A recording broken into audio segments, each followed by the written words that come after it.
Bagaimana dengan jual saham? Apakah judi? Ini butuh rincian. Kalau misalnya saya punya perusahaan lalu saya buka saham, silakan saham saya mau jual sekian. Kalau ada yang mau ikut saya akan kasih persentase 5%, 10% segala macam. Dan perusahaannya jelas. Karena ada syarat-syarat dalam Islam ya. Untuk menjadikan pendapatan itu halal, harus modalnya halal, harusnya sistemnya halal, harusnya produknya halal. Sumber dananya dari mana, halal atau tidak, sistemnya halal, produknya halal, maka dia jadi halal ini. Kita kalau mau ikut saham di situ, tidak ada masalah. Yang jelas akadnya jelas, gitu kan?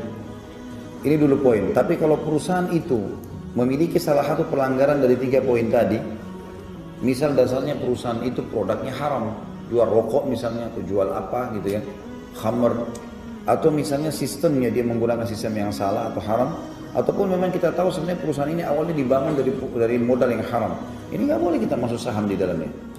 Itu poin dulu, masalah mana yang boleh, mana tidak boleh. Rincian yang lain teman-teman sekalian, saham juga ini tidak bisa hanya sekedar sesuatu yang tidak kelihatan. Artinya tidak jelas perusahaan ini di mana, apa, hanya karena orang menjanjikan ya. Ada banyak sekali teman-teman ikhwan yang datang pada saya, Ustaz, saya pernah mau ikut seperti ini, perusahaan tawarkan keuntungan sekian, tapi tidak jelas.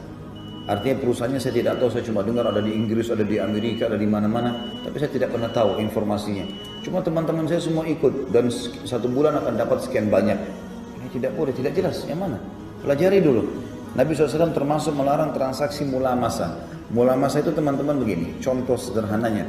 Kalau kita beli barang, diberikan contoh oleh para ulama, kemudian kita cuma menyentuhnya saja. Misal kita beli kain, kita beli baju, cuma kita sentuh saja, sudah saya mau yang ini aja. Tanpa mengeceknya, itu namanya mulamasa.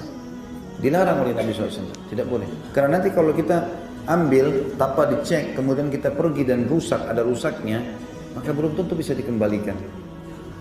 Maka ini saja sudah cukup untuk dilarang. Transaksi mulamasa. Sebagian ulama fikih mengatakan kalau misalnya ada orang jual baju, 2 toko baju, saya jual baju, dia jual baju. Kemudian pada saat ada orang yang mau beli baju dengan saya, produknya habis. Saya bilang sama teman toko di sebelah, tolong pinjamin dulu jenis baju yang sama, misalnya baju kaos. Lalu dia kasih, dia cuma lempar bajunya, saya ambil lalu saya masukin di kresek, lalu saya kasih kepada konsumen ini. Ini jenis transaksi mulamasa. Kalau si pembeli tidak memeriksanya. Ini juga saya kan sekarang transaksi beli sama dia, harus saya cek. Bagaimana kalau ada yang rusak? Konsumen ini komplain, masa saya mau komplain lagi ke dia? Ini contoh, ini saja nggak boleh, antum bisa tarik. Kalau kadang-kadang datang larangan kepada hal yang lebih sederhana teman-teman, berarti hal yang lebih besar itu lebih pantas haram, lebih pantas untuk tidak boleh tentunya. Allahu a'lam.